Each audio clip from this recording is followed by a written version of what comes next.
జై శ్రీరామ్. అడవి తల్లికి పుట్టిన కలియుగ సీతమ్మల గురించి మనం ఇప్పుడు డిస్కస్ చేద్దాం.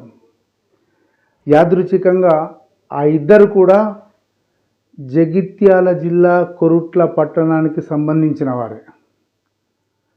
ఇలాంటి సీతమ్మ తల్లులు ఎందరో ఉండొచ్చు, కానీ మన దృష్టికి వచ్చిన ఒక ఇద్దరి సీతమ్మల గురించి మనం ఇప్పుడు డిస్కస్ చేద్దాం. అంటే కలియుగంలో సీతమ్మ రాముని వెంట అడవికి వెళ్ళింది, వనవాసం చేసింది, తర్వాత వచ్చారు, ఉన్నారు. అది ఒక రామాయణం, ఒక చరిత్ర.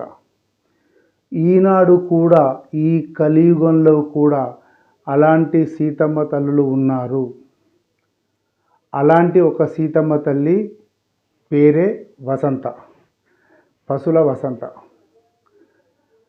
భర్త అడుగుజాడల్లో, అంటే భర్త నక్సలైట్ ఉద్యమానికి ఆకర్షితుడై తను ఆ ఉద్యమ బాటలో పట్టి వెళ్ళిపోయిన క్రమంలో తనకు పుట్టిన అంటే ఒక బిడ్డను భవానీని దగ్గరి బంధువుల చేతిలో పెట్టేసి భర్తతో పాటుగా అడవులోకి వెళ్ళిన మహాసీత, మహాతల్లి వసంత. ఇది ఈ డిస్కస్ వచ్చినప్పుడు చాలామంది కూడా అరే అంటే ఆ లేడీస్ పోవడం అనేది కొంత ఇబ్బందికరమైన పరిస్థితి ఉంటుంది. ఏదో జంగల్లో అడవులో గుట్టలో నడుస్తూ ఉండాలా, పోతూ ఉండాలా. ఈ మగవాళ్ళంటే ఏదో నడుస్తుంది, కానీ ఆడవాళ్ళకు ఇబ్బందికరమైన పరిస్థితి అని కొందరు అన్నారు. సహజంగా అది అలాంటి వాతావరణం ఉంటుంది అక్కడ. అయినా కూడా భర్త కోసం, భర్త అడుగుజాడల్లో ఆమె కూడా నడిచింది. ఇదొక పాయింట్. అయితే తర్వాత భర్త మధ్యమల్ల ఎన్కౌంటర్లో చనిపోయిన తర్వాత 2021లో చనిపోయిన తర్వాత మళ్ళీ ఆమె అదే ఉద్యమ బాటలో అలాగే సాగింది. అంటే ఇక్కడ కూడా భర్త అడుగుజాడల్నే కాదు, భర్త ఆశయాలను కూడా వదలకుండా ఆమె పోరాటం చేసిందనే మనం చెప్పవచ్చు. అది అంతవరకు అయిన తర్వాత ఆ తర్వాత ఏం జరిగింది? ఆరోగ్యం బాగాలేదు, సరెండర్ అయింది. ఇప్పుడు ప్రస్తుతము తన కూతురు భవాని వద్ద ఉంటుంది.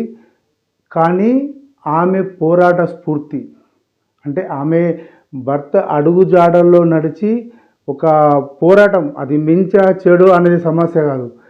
పీడిత తాడిత ప్రజల కోసం తుపాకీ కొట్టడం ద్వారానే రాజ్యాధికారం వస్తుంది అని సిద్ధాంతాన్ని నమ్మి ముందుకెళ్ళిన క్రమంలో ఆమె తన వంతుగా భర్తకు సహాయ సహకారాలు అందించిందనే చెప్పవచ్చు. అంతేకాదు, భర్త కోసం ఆమె, భర్త లేకపోయినా భర్త ఆశయ సాధన కోసం ఆమె పోరాటం చేసిందని చెప్పవచ్చు. అంటే బేసికల్గా ఇప్పుడు 60 సంవత్సరాలు వచ్చినాయంటే ఆ వాతావరణంలో, ఆ టెన్షన్ వాతావరణం అన్నింటిలో కూడా కొంత ఆరోగ్యంగా కుజించుకుపోతుంది. ఆరోగ్యంగా ఇబ్బందికరమైన పరిస్థితులు వచ్చిన నేపథ్యంలో పట ఆమె లొంగిపోయి ఉండవచ్చు. లొంగిపోయినంత మాత్రాన ఆమె ఆశయాన్ని వదిలిపెట్టి వచ్చినట్టు కాదు. లొంగిపోవడం అనేది విప్లవంలో అది కూడా ఒక పార్టీ. ఎందరో వస్తుంటారు, ఎందరో రైలు ఎందరో ఎక్కుతుంటారు. అందరూ మొదట ఎక్కిన వాళ్ళందరూ చివరి వరకు, గమ్యం వరకు ఉండాలని రూల్ ఏం లేదు. ఒక్కొక్క స్టేజ్లో అలసిపోతారు, లేకపోతే అలసిపోయే పరిస్థితి వస్తుంది. అట్లా అందుకని దాని గురించి పెద్దగా చర్చించడానికి ఏమి లేదు. తర్వాత అంటే ఇది ఒక అక్క సంగతి, ఒక సీతమ్మ, కలియుగ సీతమ్మ సంగతి. ప్రస్తుతం ఆమె కూతురు దగ్గర ఉన్న ఆ సీతమ్మ తల్లి గురించి మనం చెప్పుకోవాల్సిన విషయం ఇది. అంటే త్యాగాలకు నిలవై, అంటే నువ్వు పోతే నేను ఇక్కడనే ఉంటా, నేను బీడీలు చేసుకుంటా, ఏదో చేసుకుంటా, నా బిడ్డను చదువుకుంటా అన్న పరిస్థితి కాకుండా భర్తతో పాటుగా అడవిలోకి వెళ్ళిన సీతమ్మ తల్లి, కలియుగ సీతమ్మ వసంతక్క అనేది ఒక చర్చ వచ్చిందన్నమాట. దీంతో పాటుగా ఇంకొకరు బెజ్జారప్ కిషన్, అంటే కొరుట్ల పట్టణానికి సంబంధించి ఒక మెకానికు బెజ్జారప్ కిషన్ కూడా, వాళ్ళ భార్య కూడా పుష్ప. ఆమె కూడా అంటే బెజ్జారప్ కిషన్ ప్రస్తుతము మావోయిస్టు పార్టీలో ఏ స్థాయిలో ఉన్నాడు, ఎలా ఉన్నాడు అనేది ఖచ్చితంగా రికార్డ్స్ లేకపోయినా మావోయిస్టు పార్టీలో కొనసాగుతున్నాడనే చాలామంది చెప్తారు. కాకపోతే బహుశా అది ఏ స్థాయిలో ఉన్నాడు, ఎక్కడ ఉన్నాడు, మరి ఇక్కడ వేరే డెన్లో ఉన్నాడా, లేకపోతే ఇంకా వాళ్ళకు సంబంధించిన ఇంకా వేరే విభాగాలు ఉంటాయి కదా, ప్రత్యేక విభాగాలు, ఆ విభాగాలు ఎక్కడ పనిచేస్తున్నాడా ఏది తెలియకపోయినా భర్త వదిలిపెట్టిన, భర్త కోసం ఎదురు చూస్తున్న కలియుగ సీతమ్మ పుష్ప. అంటే ఇది అర్థం చేసుకోవాల్సిన అంశం ఏంటంటే, ఒక వసంతనేమో భర్త అడుగుజాడల్లో వెళ్ళింది, ఇంకొక పుష్పనేమో భర్త కోసం ఎదురు చూస్తూ బతుకుతోంది. వీరిద్దరు కూడా కలియుగ సీతమ్మలే. అంటే భర్త కోసం ఎదురు చూడడం కూడా భర్త అడుగుజాడలో నడుస్తున్నట్టే. సరే, ఇప్పుడు కిషన్ ఏ స్థాయిలో ఉన్నాడు, ఎక్కడ ఉన్నాడు అనేది దాదాపుగా రికార్డ్స్లో లేదు. అది ఎక్కడ ఉన్నాడు, ఎలా ఉన్నాడు అంత చెప్పడం కూడా కష్టమే. అది పోలీస్ రికార్డులో కూడా లేనట్టుగానే చాలామంది చెప్తున్నారు. సమీప బంధువులు డిస్కస్ చేసినా కూడా ఏమో పోయి వాళ్ళు ఎక్కడున్నారో వచ్చి తెలియదు. మేము కూడా ప్రయత్నం చేసినాం, మా మధ్యాహ్నం లొంగిపోమని కూడా చెప్పినాము. ఇప్పుడు కూడా లొంగిపోమని మా వదిన చెప్తుంది, లేదా మా అక్క చెప్తుంది, మా అమ్మ చెప్తుంది అన్న టాకే వస్తున్నారు తప్పితే అతను లొంగిపోయే పరిస్థితి ఏం లేదు. కాకపోతే ఇక్కడ ఒకటి మన విషయాన్ని గమనించాలి.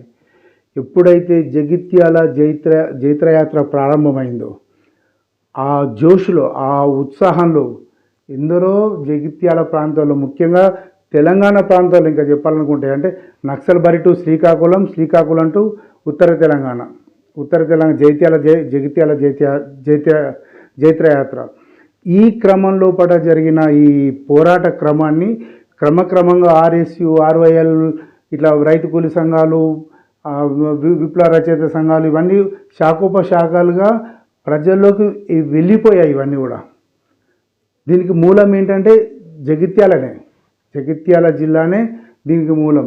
ఎప్పుడైతే చిన్నమెట్పల్లిలో ఒక దొరని చంపిన తర్వాత, జగన్మోహన్ రావుని దొరని చంపిన తర్వాత ఇది ఇంకా ఎక్కువైంది. అప్పుడు కూడా చాలా పాటలు పాడారు. గంగా దాటి వెళ్ళిపోయే చెల్లమ్మ, కంటనీరు వెళ్తా ఓయేలమ్మ, ఇట్లా చిన్నమెట్పల్లిలో దోపిడి దొరగాడు రైతు కూలీలపై తుపాకీ గురిపెట్టి శివయ్య బాబును కాల్చి చంపాడని, కలత చెందకు నీవు చెల్లమ్మ, కసి తీర్చుకుందాము చెల్లమ్మ అని ఇట్లా పాటలు వచ్చేవి జననాట్య మండలి. ఆ క్రమంలో అప్పుడు ఆ వయసులో ఆ 80 దశకంలో ఇలాంటి పాటలు వచ్చేవి. ఈ క్రమంలో ఇలా నడుస్తున్న క్రమంలో పట ఈ పాటలు కావచ్చు, ఆడవాళ్ళను ఆకర్షించడం కావచ్చు, లేకపోతే యువకులను ఆకర్షించడం, యువతును ఆకర్షించే క్రమంలో పట విప్లవం అనేది ఇలా పాతుకుపోయింది. ఈ పాతుకుపోయిన క్రమంలో పట కొరుట్లకు సంబంధించిన ఎందరో అందులో పనిచేసినారు. స్థానికంగా ఉన్న వాళ్ళు కూడా విద్యార్థి దశ నుంచి కూడా ఇప్పుడు తిరుపతి కావచ్చు, లేదా నిజాముద్దీన్ కావచ్చు. ముక్క వెంకటేశం అంటే నల్గొండ జిల్లా కార్యదర్శిగా ఉన్నప్పుడు ట్రాక్టర్లు వెళ్తుంటే అప్పుడు ఎన్కౌంటర్ అయ్యాడు. మిగతా ఇద్దరి సంగతి అంటే తిరుపతి, నిజాముద్దీన్ ఎక్కడున్నారు, ఇప్పుడు కిషన్ ఎక్కడున్నాడు, ఆంజనేయులు ఎక్కడున్నాడు, ఇంకా వీళ్ళందరూ కిషన్ ఎక్కడున్నాడు, తర్వాత మన రామరెడ్డి అంటే చనిపోయాడు అనుకుంటే. అంటే ఇలా కొందరు ఎందరో గుర్తు తెలియని వ్యక్తులు పోరాట క్రమాన్ని నడిపించారు.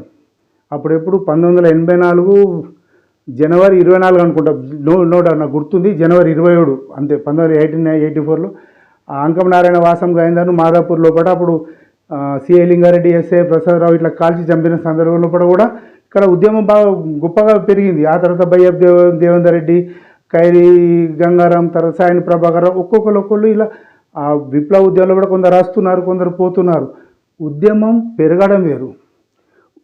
పెరుగుతున్న ఉద్యమ క్రమం లోపల మహిళలు కూడా ఇవన్నిటితో ఎలాంటి సంబంధం లేకుండా, అంటే ఈ ఉద్యమాలతో సంబంధం నా భర్త అడుగుజాడల్లో నేను నడుస్తానని పోయినా సెంటిమెంటల్గా వీరందరూ కూడా కలియుగ సీతమ్మలే అనేది ఇక్కడ నేను చెప్పదలుచుకున్న అంశం. జై శ్రీరామ్.